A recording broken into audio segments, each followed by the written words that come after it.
Alright, ladies and gentlemen, here on this show to recap Monday Night Raw from tonight. I wish Triple H would just shut his big fucking mouth. Sesame Street, Levesque. Cross the street safely. Another safe, mid WWE show. Coming off a pretty good Saturday night's main event. Man, Triple H gonna be a new era. Well, I'll safely say this was not the start of a new era. I can confidently say that. There was only really two good things to me on this show. It was the Gunther segment and CM Punk. Other than that, it was just mid, honestly. That Raw had good Gunther, good Punk, and a whole lot of just their wrestling. We call these punt shows. A whole slew of them, I'm sure, to close the year. Raw next week looks a little bit better in ring, but I don't know what's going to be on next week. Sounds like a good December nap for Monday Night Raw. And the Masked Man, shocker. I'm gonna be like one of those wrestling reactors. Oh my god, it's Austin Theory. All these weeks of hiding the identity for it to be revealed as we know Austin Theory. You legit could have done that the first or next night. I think they were going to save it for January 5th, but they realized they probably weren't going to wait that long, but I don't think they needed it to be a masked man at all. It's not like it was ever going to be some huge reveal. I mean, hell, everyone I online guessed it was Austin Theory. It's not like it was going to be some big reveal. So, Austin Theory was the masked man. So, Austin Theory's the masked man. CM Punk returns to form on Braun Breaker. Gunther got some heat tonight. Called John Cena a little bitch. Then he waved AJ Styles and he went, or something, I think. John Cena, you can't see me or something. But it certainly didn't start a new era tonight. I'll tell you that. But I thought the two best things were probably CM Punk and Gunther. The rest was just whatever. Hershey, Pennsylvania was the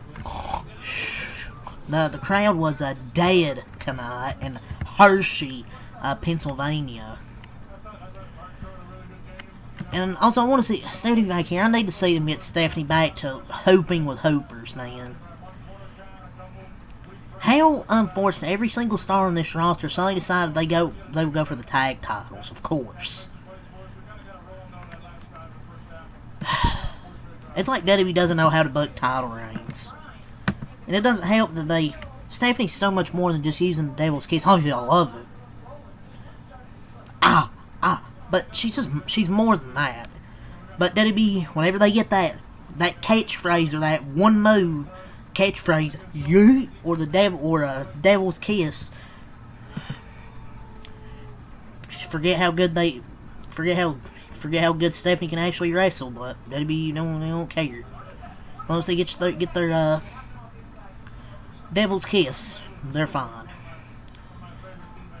I genuinely forgot they still had that Masked Man storyline going on.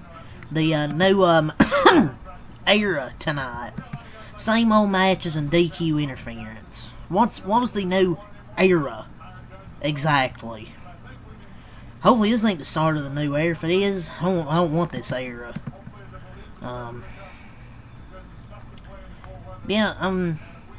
I guess it's exactly why I thought it was a good decision with Gunther. I will get to it now.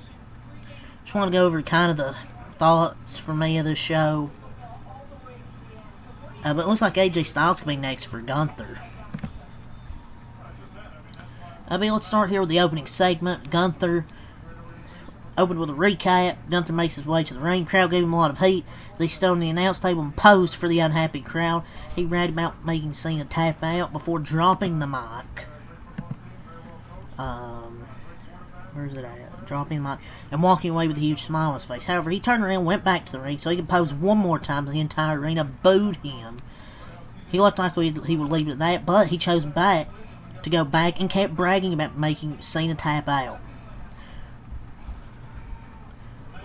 One of the defining qualities Gunther has is his simplicity, and this segment leaned into that. He didn't need to talk for 20 minutes, he just needed to get some heat, and I thought it worked. The camera followed him backstage. They insulted a few superstars, had him Pierce home to go find the exit. Until he was done for the night, he drove off while mocking Cena's hand gesture to AJ Styles. This was barely a segment, but it was also exactly what it needed to be. Gunther doesn't need to do much to get a big reaction, so it's smart to let the crowd do most of the heavy lifting here. Got some good heat here. It's weird just seeing Gunther laughing.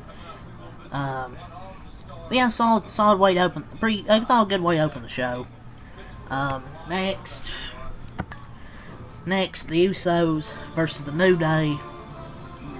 Jay and Jimmy made their entrance first to take on Kofi and Xavier, reigniting their years-long feud. In the process, Grayson Waller was in the New Day's corner for support.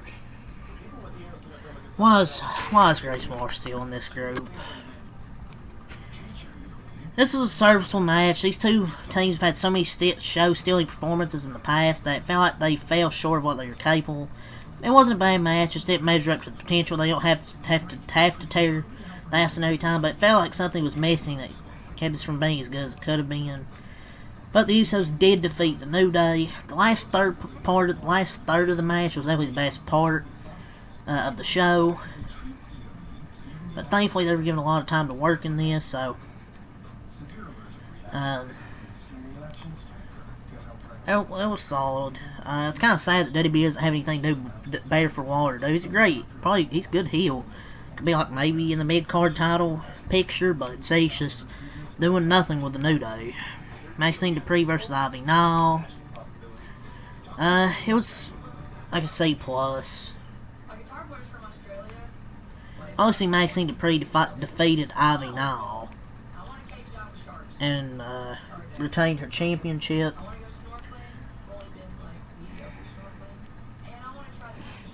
I mean, it was okay. Like, Maxine's looked better in the ring during the last few matches, but she still says ways to go. She has more confidence on how she moves and definitely makes a difference. But yeah, Maxine defeated Ivy. And Ivy Nile actually didn't have a televised entrance. Stephanie versus Raquel. Before that, CM Punk marched his way to the ring. After the break, looking like he meant business, he focused all of his attention on Braun Breaker and what happened in the War Games match. Surprisingly, the promo went interrupted. So I thought it was a good promo by CM Punk. Definitely the two best things in the show, the Gunther and Punk promos. Next, world title bout between Stephanie Vaquer and Raquel, who has to live in Roxanne to stay backstage this time. Rodriguez used her hot streak to get the upper hand to start. But Stephanie stayed in the fight, made it competitive. Never felt like she was in danger of losing her championship. They weren't going to have her lose. Which is not exactly something you want in a championship match. This was a solid in-ring action. Unfortunately, with Nikki attacking both women to cause the ref to throw out the match. Are we going to get a triple threat? Come on, nobody wants a triple threat. No contest. New era, Triple H said. Yeah, new era of no contest matches. Rey Mysterio versus Logan Paul. It was solid. I mean, Logan Paul defeated Rey Mysterio.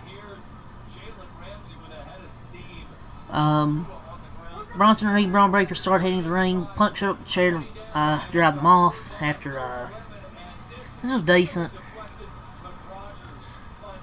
I'm not going to say it was boring. It was just solid. Punk showed up, though, again. The masked man revealed himself to be Theory. Distraction out of Breaker hit his huge spear to take out the champion. On paper, this week's show,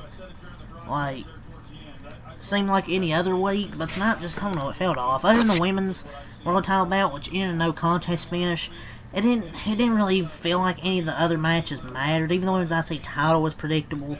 It's not a knock against performers, but it's definitely criticism of management. We understand not every show can be the best show of the year or be a banger, but like, we need more to invest in than WWE's giving us right now. This was one of those episodes that was fine while watching it, but as soon as it was over, it was instantly forgettable. Like, instantly forgettable.